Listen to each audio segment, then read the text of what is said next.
The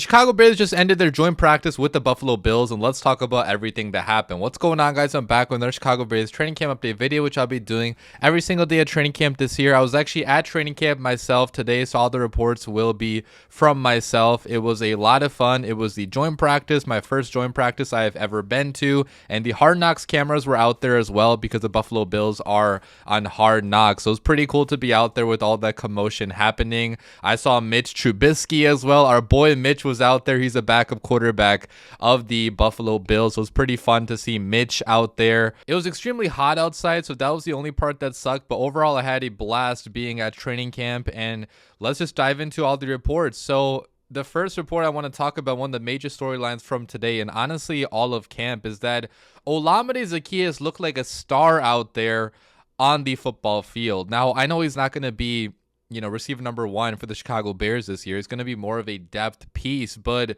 guys, he kept on making play after play after play today, and he's done that basically every single day at camp. So getting into my reports, I said that lots of completions for Caleb in 7-on-7s. Just got one into Zaccheaus, who got some yards after the catch, followed by another to Manungai.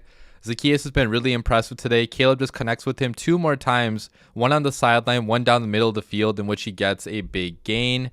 Zaccheaus makes a leaping, twisting catch in the final 11-on-11 period. He's been a star of camp this year. And then I also said Caleb to Zaccheaus yet again. Caleb gets it into him in the middle of the field, and he takes it 40-plus yards for the touchdown. And guys, it just seemed like every other play, man, Zaccheaus was wide open. He was getting the ball. He has fantastic chemistry with Caleb Williams. It seems like Caleb and him are always on the same page. The ball is never really off target. So that shows me like tremendous route running from Zaccheaus to be in the spot he needs to be at. And Caleb really knows the timing on his routes really well. And the thing about Zaccheaus is that he can do so many different little things really well. Like, he's really good in terms of route running. He's really good in football IQ. His hands are very reliable. Like, I don't think he's had many drops all of training camp. He can separate down the field. He can make a block too. Like, he's not the biggest guy, obviously, but he can still go out there and make a block, which Ben Johnson is going to require in this offense. So it's just really exciting to see what we're getting out of Zaccheaus this year, because he's only on a one-year deal. He's not expected to be like a massive part of the Bears offense, but he very well could be a decent part of the Bears offense, because he's been doing too many good things in camp for us to completely ignore him. I mean, right now, I think Zaccheaus is receiver 3 on this team over Luther Burden, just because he's been having such a fantastic camp. And obviously, I think Burden has more long-term potential, and Burden has also been having a pretty nice camp, so it's hard to say who's going to get those snaps. But this is a great problem to have, guys, if you are the Chicago Bears. The Bears have 4 legitimate wide receivers on this team, 4 guys that can go out there and get the job done. So really fantastic find by Ryan Poles to add Olamide Zaccheaus. He came over from the Washington Commanders. He had a pretty decent season there. Hopefully he brings some of the winning to the Chicago Bears, because we badly need to win some football games this year. So really was impressed by what I saw out of Zaccheaus. Talking about some of the other guys on the offense, I thought that both Caleb and Rome Odunze had pretty fantastic days. Now, Ben Johnson actually kind of called out Caleb Williams in the opening presser today for his lack of completion percentage in training camp. He didn't really do it in a mean way. He was just kind of saying that they set a goal of 70% completion percentage for Caleb in the regular season, and in the preseason, in the training camp so far, he's not really, he's had some days where he's been much below that number. So he kind of challenged Caleb to have better days, and I think that Caleb Williams responded beautifully today to that challenge, because there were just so many completions from Caleb, man. I mean, the ball was getting out fast. The ball was not really on the ground majority of today. It was a lot of completions to a lot of different guys, talking about some of the reports. So I said that Caleb getting in some quick completions in 7-on-7s, get the ball out fast to Komet and Odunze, and completion after that, followed by a nice throw to Moore in some traffic, then a completion to Zaccheaus in the flats. Caleb rifles a pass over to Odunze in the middle of the field. Odunze stretches to make the nice catch. Big time play. Caleb gets a bullet into Colson Loveland on a crosser for a huge gain. Lots of yards after the catch for Loveland. His athleticism is impressive. Touchdown. Caleb finds Rome Odunze in the back of the end zone for a nice strike over some defenders.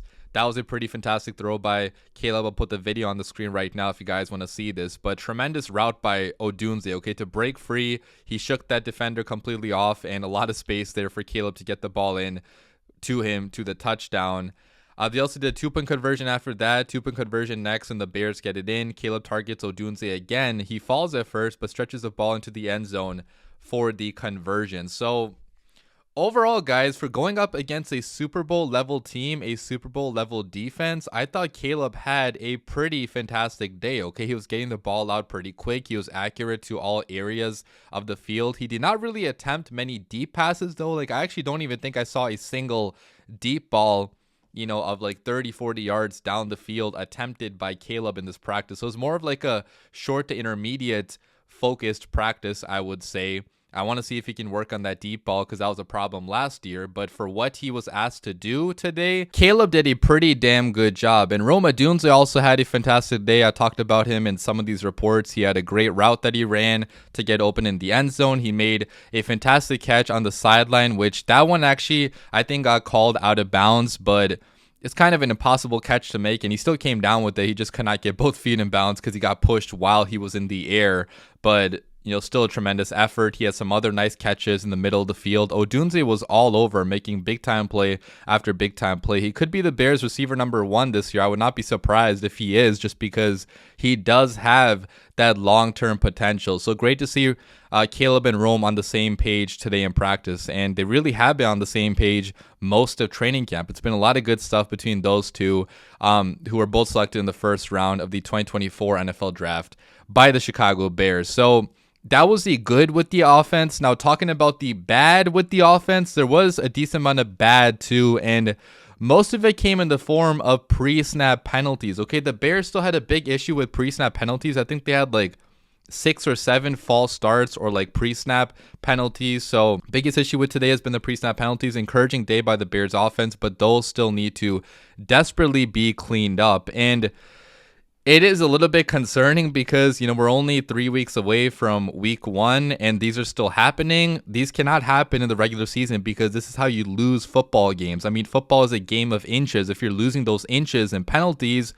you're going to be losing football games too. So we really badly need to get that cleaned up. I mean, Ben Johnson's been trying his hardest to stress how important it is to get these cleaned up, but ultimately it's going to fall on the players. Okay, the responsibility is going to fall on the players to actually execute and do the job they're being told to do. Right now, they still have a ways to go in that regard. And talking about the Bears left tackle battle, so I'm not sure if you guys heard yet because I wasn't able to make a video the last 2 days, but in case you guys have been on Twitter, Theo Benedict is actually getting a shot to start at left tackle, which is pretty insane that Braxton and Kieran and Ozzy have not shown enough to like completely discard Theo from the battle, but he has apparently entered the battle because he's gotten multiple reps now with the first team each of the last couple days. He did today as well. He worked with the first team a lot at the beginning of practice, and I hope this can be a tremendous story and somehow Theo rises from the ashes to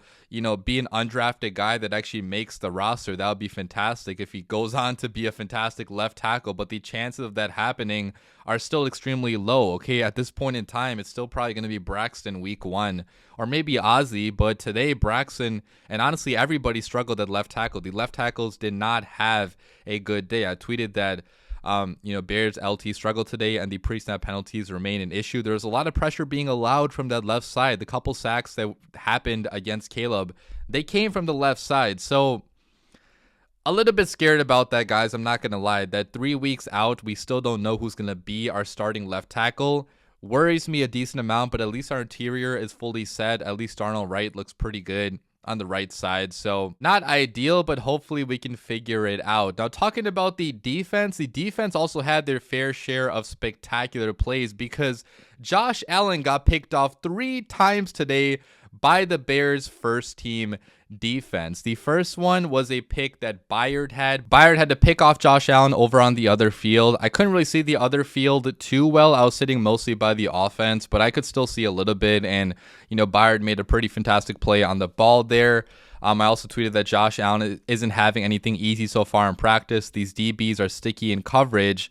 Then Nashawn Wright actually picked off Josh Allen for the second interception, which was a fantastic play by Nashawn Wright. The ball did get tipped, but great play by Nashawn Wright scooping that up. And then the third one was a Tremaine Edmonds interception in the end zone. Tremaine Edmonds got his long arms up and got his hands on the football. So to get 3 interceptions against one of the best quarterbacks in football, that is extremely impressive, especially the fact that we were missing Jalen Johnson and Kyler Gordon on this defense. So our backups are balling tremendously. Okay, we saw even guys like Jaquan Brisker make some big time plays. He had a couple PBUs. Tyreek Stevenson had a PBU.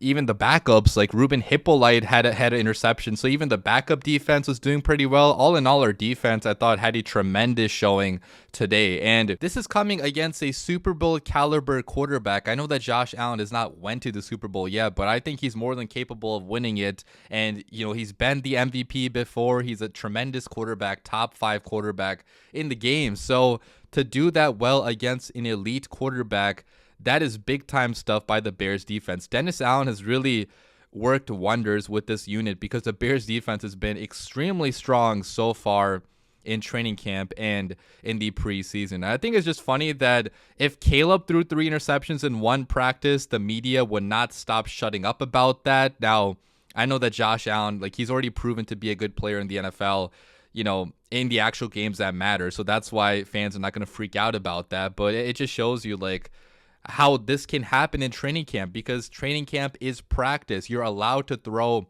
interceptions. You're allowed to have bad practices because it doesn't matter. Okay, these don't get counted for anything. It's only for guys like me and other diehard Bears fans to talk about, because we have nothing else to talk about right now. We're desperate for football. But it's just a lesson to not take training camp too seriously, because at the end of the day, none of this actually goes down in any record. Okay, the games are what actually matters. So, those are my thoughts on today. Leave your comments down below. What did you guys think about practice today? This will probably be the final training camp practice update, because this is the final one open to the public. And, the ones next week that are not going to be open to the public, we're not going to get a whole lot of reports. So I'll probably just have my game preview video out for the Chiefs game next week, and obviously a recap video for that Chiefs preseason game as well. But right after that, guys, we start the season. Okay, so football season is basically here. We're almost there, guys. Hang in there. Leave your comments down below. I'll be back with another video